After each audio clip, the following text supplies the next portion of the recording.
I think it's vitally important that we regulate this area. I think the current unregulated or regulation by litigation posture we're in is undesirable for everyone. Doesn't protect consumers, doesn't help legitimate actors in the industry, doesn't provide any certainty or ability to plan or predict or invest. At the same time, the most basic protections we might put in place to protect consumers will be undermined if those that can influence the whole market are in business themselves and able to enrich themselves. But let me move on from the problems that have been documented by the first family's involvement in this business. In what other respects, and I open this up to any of our participants, can we help ensure that consumers are protected?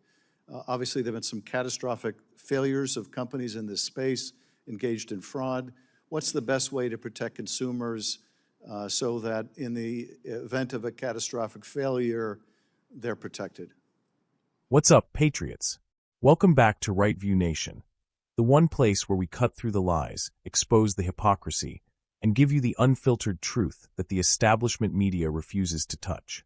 If you're sick of the swamp, tired of career politicians like Schiff pretending to protect the people while they trample on our freedoms, then you're in the right place. Make sure to subscribe, hit that like button, drop a comment, and share this video so more Americans hear the truth. So let's get right into it. Senator Schiff.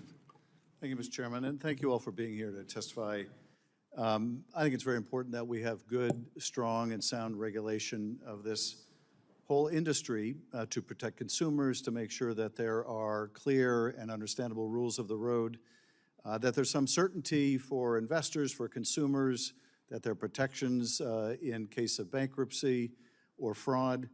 I'm also deeply concerned, as Senator Benner just alluded to the prospect of high administration officials manipulating digital currencies or their ability to influence enforcement actions. And be very interested in your thoughts about how to address these conflicts, potential and real conflicts of interest, when you have people who are in positions of dominant influence like the president or others issuing, endorsing, sponsoring their own digital currencies, how we can ensure that we either prohibit such actions completely or that we make sure that people who are engaging them are subject to laws against market manipulation and self-dealing. So let me start, if I can, Mr. Benham, good to see you again, by asking you, I know you've spoken directly about the need to maintain public confidence and integrity in these markets.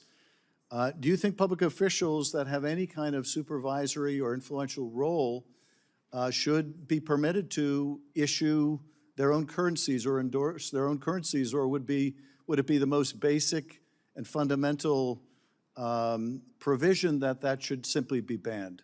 Senator, thanks for the question. Short answer is yes, it should be banned.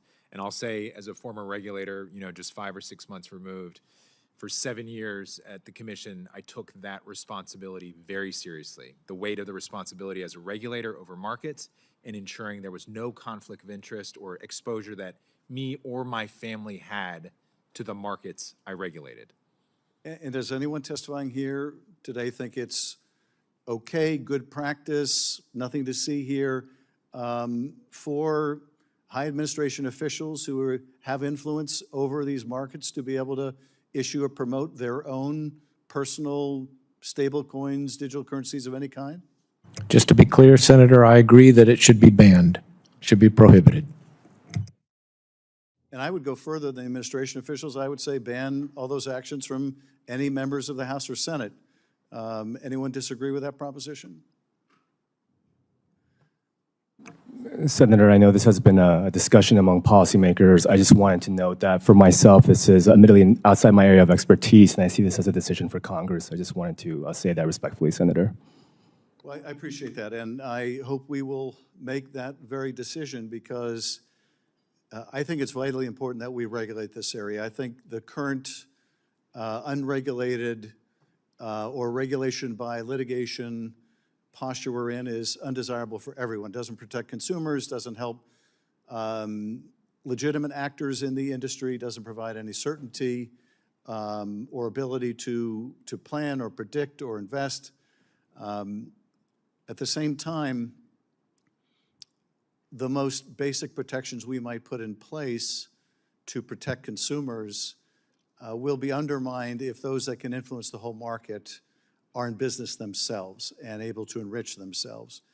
But let me move on from the problems that have been documented by the first family's involvement in this business. In what other respects, and I open this up to any of our participants, can we help ensure that consumers are protected?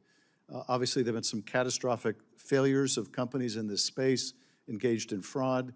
What's the best way to protect consumers so that in the event of a catastrophic failure, they're protected?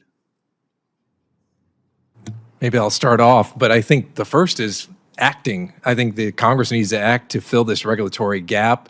This committee is starting that process of doing that. And we're going to have to, as was mentioned, make sure that we have strong, clear lines between the CFTC and the SEC on how you think the jurisdiction should go. But importantly, each agency brings unique customer protections and important market integrity issues that are going to help fix the problems that you're identifying. So I think you're preaching to the choir here. Everybody on this panel wants to fill this gap right now, and it's up to Congress to act quickly. Senator, I'll add, in December 22, I testified before this committee shortly after FTX failed. And FTX had one entity that was registered with the CFTC. It had a number of entities globally, over 125. And I said to this committee, of the 125 plus entities, about two I think in Asia and one here in the US, Ledger X, which was registered and regulated by the CFTC, was viable, well-managed, and had value after that bankruptcy. So after that fantastic bankruptcy, this entity that had regulation, that had supervision, that had oversight, had a future because of regulation. And that's the point that I think is most important for this committee to take away.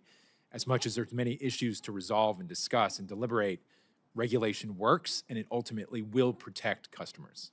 I would agree with what former Chair Benham said, and I think the other entity of the FTX family was one in Japan that was also subject to pretty good regulation. If I may, very briefly, Senator, I agree with the need to address this regulatory gap, as I mentioned, by providing the CFTC with comprehensive oversight over digital commodities. It's just taking us on a slightly different angle. I know for CCI, a lot of what we do is consumer education, Senator. So we would love to be a resource to you and your office. We have different workshops, making sure that there's scam awareness campaigns. A lot of our members do that as well, because even though we're here to talk about the need for market structure, there is a need to just educate broader consumers about the fraud and scam out there, and CCI is committed to coming up with policy solutions, Senator. Last, to keep it short, Senator, and thank you for the question. Agree with all my panelists. Look, this isn't difficult. There are long-standing safeguards in place to protect retail customers. The CFTC and NFA have adopted them over the years with regard to derivatives. Those should be applied also to the digital commodity markets to protect retail customers, safeguarding customer funds, market practice rules, business conduct rules, disclosures. There's a whole litany of them. And I think that it's extremely important that this committee look to those time-tested requirements and safeguards, and they go a long way to accomplishing what we're trying to do, and that's protect retail customers with regard to digital commodities. Thank you. Thank you, Chairman. Once again, Adam Schiff crawls out of the shadows to lecture Americans about what he calls protecting consumers in the digital currency space. Sounds noble, right? Wrong. Schiff isn't protecting anybody except his own party's power and his deep state allies. He talks about conflicts of interest, about how high administration officials shouldn't issue or promote digital currencies. Excuse me, Schiff? You want to lecture the American people about conflicts of interest? This is the same guy who peddled the fake Russia hoax for years. The same guy who lied straight to the American people, looked into the cameras, and swore he had evidence of Trump colluding with Russia, when in reality, he had nothing but smoke and mirrors. Schiff has zero moral authority to preach about honesty, transparency, or integrity. What Schiff really fears is ordinary Americans having financial freedom. Digital currency represents independence. breaking away from the central banks, the federal bureaucracy, and their ability to monitor, tax, and control every transaction you make. And that scares the living daylights out of Schiff and his cronies. Because when Americans are financially independent, they can't be manipulated by big government and globalist elites. Let's not pretend this is about consumer protection. If Schiff actually cared about protecting consumers, he'd be fighting against the skyrocketing inflation crushing middle-class families. He'd be holding Biden accountable for reckless spending that devalues your paycheck. He'd be standing up against open borders flooding our communities with drugs, crime, and chaos. But he's not. Schiff is obsessed with building more rules, more regulations, more ways to put the government between you and your freedom. And did you catch the irony here? Schiff warns against officials enriching themselves through digital currency markets. But isn't that exactly what we see with Pelosi and her family making millions on insider stock trades? Isn't that what we've seen with the Biden family getting rich off foreign influence peddling? Schiff doesn't care about corruption. He only cares about controlling you. The truth is, Schiff doesn't want regulation to protect consumers. He wants regulation to protect the ruling class from losing their grip. He wants to ensure that the same swamp creatures who have failed us for decades keep their monopoly on money and power. It's about control, not protection. Now, to be fair, some panelists in the discussion actually made a valid point. Regulation can work if it's smart, balanced, and designed to prevent outright fraud like we saw with FTX. But Schiff doesn't want balance. He wants bans. He wants to silence innovation. He wants to make sure no one can challenge the financial stronghold of the elites. Think about it. These politicians keep failing at their jobs, but they want to decide how you should invest, how you should spend, and what currencies you can use. Schiff talks like he's some guardian of integrity, but in reality, he's a gatekeeper for the establishment. He's terrified of anything that puts power back in the hands of the people. Patriots, Adam Schiff is not a watchdog. He's a hypocrite guarding the swamp. He doesn't want to protect you. He wants to control you. And it's high time we call it what it is. If you believe in freedom, if you're tired of liars like Schiff pretending to be moral authorities, then join the fight here at Right View Nation. Hit subscribe, like this video, drop a comment, and most importantly share this with your family and friends. Let's spread the truth that the mainstream media won't touch. This is Right View Nation, unapologetic, unfiltered, and always putting America first. God bless you, God bless President Trump, and God bless the United States of America.